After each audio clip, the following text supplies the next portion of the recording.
Hey everyone, how's it going? I am here with another video. Seems like people really enjoy my videos more than reading my posts, so that's fine. And I am wearing one of my Christmas presents, and it is right here. It is a trucker cap, and you'll notice the snake here that is usually associated with the Don't Tread on Me logo, which I used to fly. But this one says, Don't tread on anyone. And I think that those are really good words to live by. We should not be treading on anyone, and we should not rejoice when anyone is tread upon. So I am here just with a little update from the post that I made recently about the whole issue in Minneapolis with the shooting of Renee Good, and just some notes sort of on some comments that I received from people and some interactions and things like that. And so I just felt like I needed to put a follow-up out there with some more thoughts, and this doesn't replace or contradict anything that I said previously, but just maybe explains it a little bit better. First of all, I think when we look at this situation, we're all looking at it as outsiders, okay? And I am not a professional ballistics expert or anything like that. I have had some training. I've had firearms training. I've had some ballistics training, crisis management, de-escalation. Even at one point in my life, I worked with the FBI for a little bit on a project and looked at a lot of violent crime statistics and reports, crime scene data, and things like that. And I've got some education in this field. Like I said, I don't claim to be an expert or anything like that, but just I want to tell you, as someone who's looked into this field and who knows a lot of people in law enforcement and the military and science and even forensic science, I want to encourage you. You don't need to be an expert to believe the evidence of your eyes. Okay, I'm not asking anybody to go out there and create some sort of huge theory on anything, on any crime or anything like that. But when you can observe an event from multiple angles with your own eyes, trust what you see with your eyes. And if something seems fishy, question it.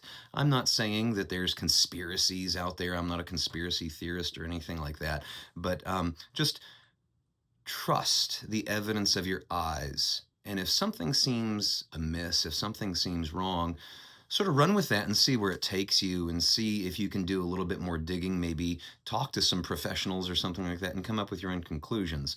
And just something after looking at, video after video of this horrible event. And unfortunately, that's one of the things that we live with now in this day and age is we can see video of these tragic, horrific events, and we can watch them over and over. We can zoom in. We can enhance them. We can do a bunch of stuff. And I will say the next word of caution is beware of AI, because a lot of people try to generate videos with AI or alter videos with AI, and it's very hard to tell what's true and what isn't today. So before you start sharing videos, before you post things, before you come to conclusions, just really do some due diligence on your own and say, is what I'm looking at real?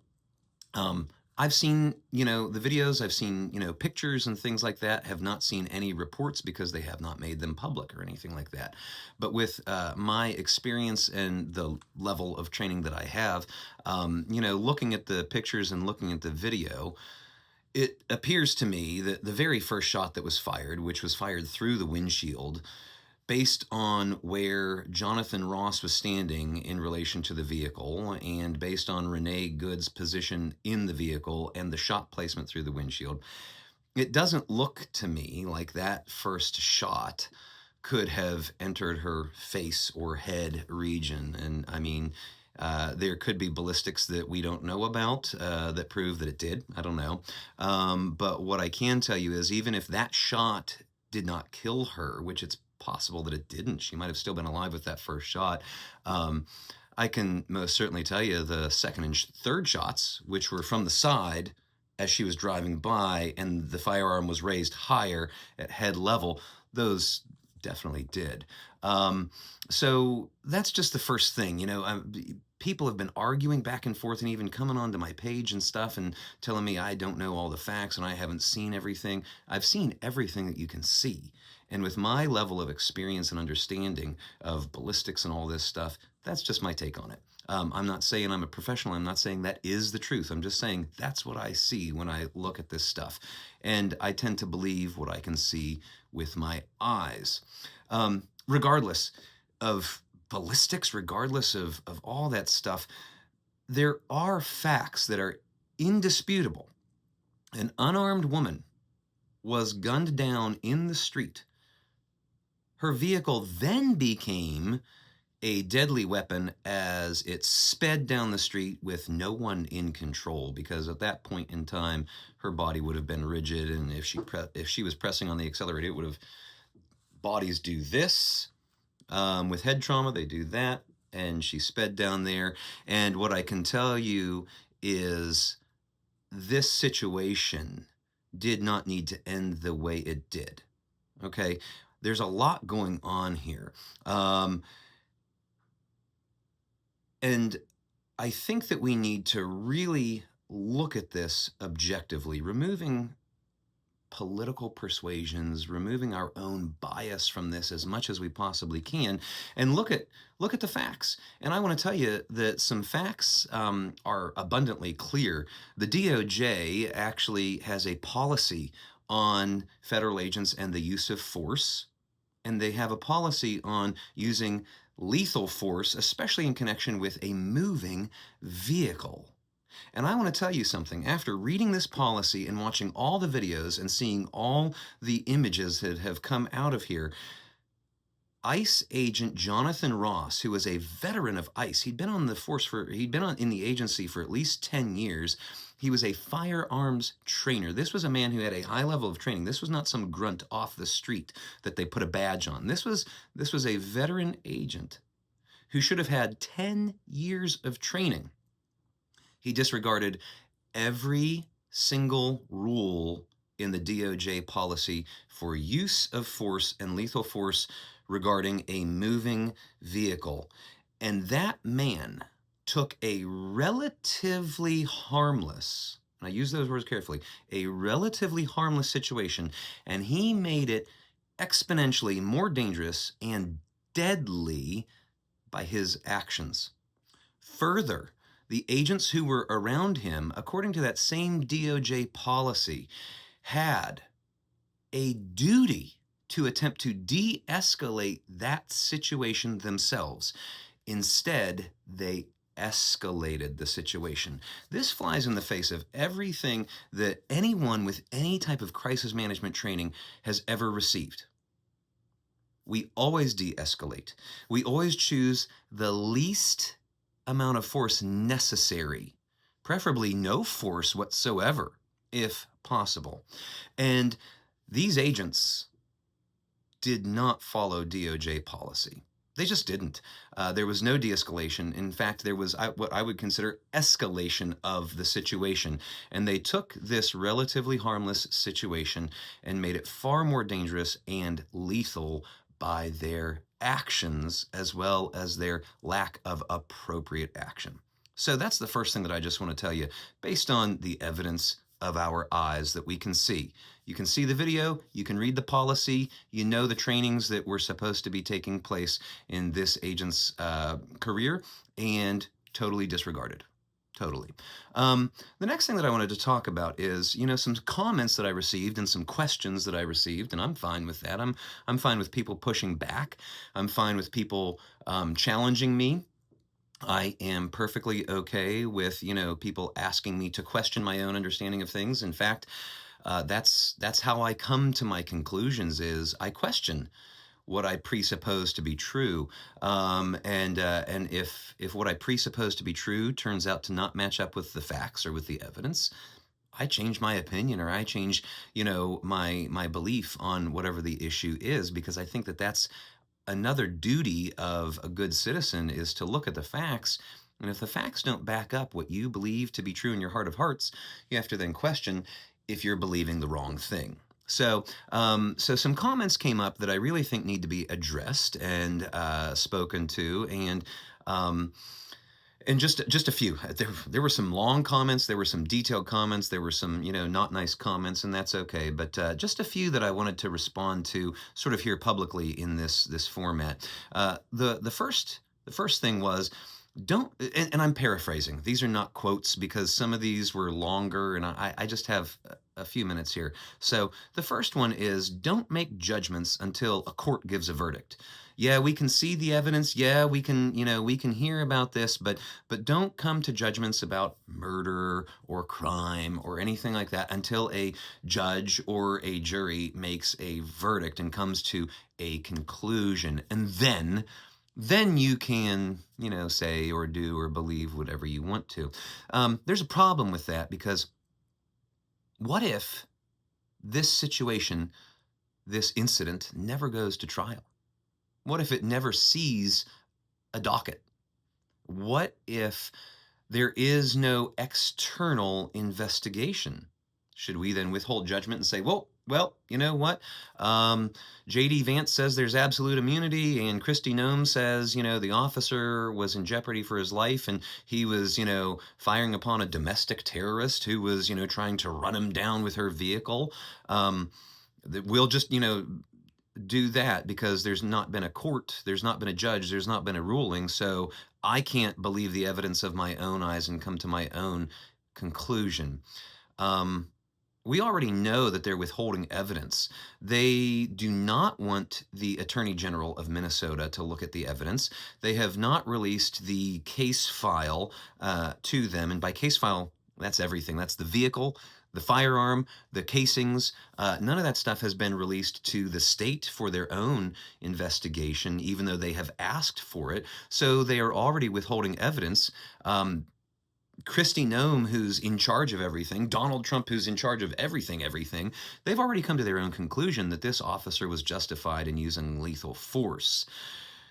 So if that's as far as this goes, are we then to just forget about it? I don't think so, because I don't think that that's being honest. So the second comment that was made, and again, this is a paraphrase, is you can't judge a law enforcement officer because you've never walked a mile in their shoes. You don't know what it's like being a cop. It's true. I don't. I'm not a cop. I'm not a law enforcement officer. I will say that I have been in a few life or death situations that required split-second decisions. And I mean, seriously, life or death. I mean, I've had firearms pointed at me. I've had knives pointed at me. I've had opportunities to act or react in ways. I've had opportunities where, I mean, I hate to even say it, I could have used lethal force. I've never once used lethal force on anyone. You don't have to be a cop day to day, and that doesn't have to be your career to understand right and wrong. You don't have to be a cop to understand the laws that govern the use of lethal force. You don't have to be a cop to understand that there are very few instances in this world where lethal force is actually justifiable. And, this incident here, Becca Good, the wife of Renee Good, I think that she really encapsulated the situation and the idea of right and wrong by just one little sentence that she uttered. She said, "We had whistles, they had guns." Whistles, guns. It doesn't take a rocket scientist to figure out that the use of lethal force was not warranted in this situation. The next comment that I'm going to paraphrase for you is, we've got to trust the authorities rather than eyewitnesses. People are out there with video, with cell phones taking video. People are reporting things. People are going on news stations and giving interviews. And so this person said, don't trust the eyewitnesses, trust the authorities. J.D. Vance had a news briefing. Okay. Jake Tapper actually had Kristi Noem on his show, and he interviewed her, and he called out the false narrative that she peddled from the very beginning. And he said, Secretary Nome, your account is not factually correct. And she straight face looked at him and said, yes, it is. I mean, that's in a nutshell what she said. She didn't blink. She didn't bat an eye. This man was just accusing her of lying to the American public. And this woman, straight faced, without even blinking, said, yes, this is the truth. And it's not the truth. It is demonstrably false. J.D. Vance came out and said these people have absolute immunity. That's false. Nowhere does any law enforcement have absolute immunity. There is something called qualified immunity, okay? But there's no such thing as absolute immunity. If so, there'd be bloodshed in the streets everywhere, okay? That's just not what it is. Furthermore, as far as trusting the authorities over eyewitnesses, there were eyewitness accounts of Border Patrol using excessive force. Now, this is down, on the southern border here. People were throwing rocks at them, and they were using excessive force in dealing with relatively unarmed people. Border Patrol had guns. These other people had rocks. They were throwing rocks at the Border Patrol, and there were accounts of Border Patrol agents firing their weapons, including shooting a teenager in the back as he was running away. There were also reports that the Border Patrol agents were stepping in front of vehicles intentionally, which, by the way, they're not allowed to do that, stepping in front of vehicles intentionally so that they were justified in using lethal force on the occupants of the vehicle. These are eyewitness reports. Guess what? There was an internal investigation by the Department of Homeland Security and Border Patrol, and guess what they found? They found out these accounts were true. They actually were using lethal force inappropriately. They actually were stepping in front of vehicles intentionally so that they could justify the use of lethal force. So you're telling me that I'm supposed to believe the administration over eyewitnesses? It reminds me of a story from The Lion, the Witch, and the Wardrobe. And the kids are going to the professor, and they're talking about how Edmund, their ratty brother, is saying, that there is no Narnia, and yet their darling angelic sister Lucy says there is a Narnia. And they say, clearly Lucy's lying. And the professor says, well, who do you know to be more honest and more truthful? And they say, well, Lucy. Edmund's the one who lies all the time. And you know what the professor says? You believe the person who's telling the truth. And in these instances, the eyewitnesses are telling the truth and the administration is lying. Once again, believe the evidence of your eyes. Finally, I wanted to talk a little bit about the physician that was on site. We don't know, at least as of this recording, I don't know who the physician was. That document, that policy by the DOJ on the use of lethal force, federal agents are not allowed to withhold medical care or treatment to the injured. And the ICE agents are on video saying to the physician, I don't care that you're a doctor. We have our own medics on site, which isn't true. And then they said, we have EMTs coming. They had a medical practitioner present on site just a few yards away from the vehicle, and they denied access to the victim by a medical practitioner. Friends, that's just wrong. That's wrong. And, I brought this up, or someone brought it up that, it was a crime scene. They're not going to let some doctor in. You know what? There was a crime scene just up north from me, Butler, PA, at the Trump rally before the election. You remember a kid tried to shoot and assassinate Donald Trump, and instead he wound up shooting this guy, Corey Comprator. Okay. There was a physician on site there, and he was present. And guess what? He was allowed to do. He was allowed to go and try to give CPR to Corey to try to preserve his life.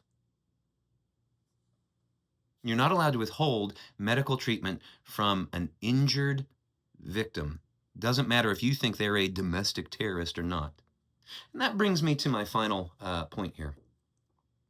Regardless of whether you believe the ICE agents were right or wrong, regardless of whether or not you agree that Renee Good and Becca Good were right or wrong, regardless of your political persuasion,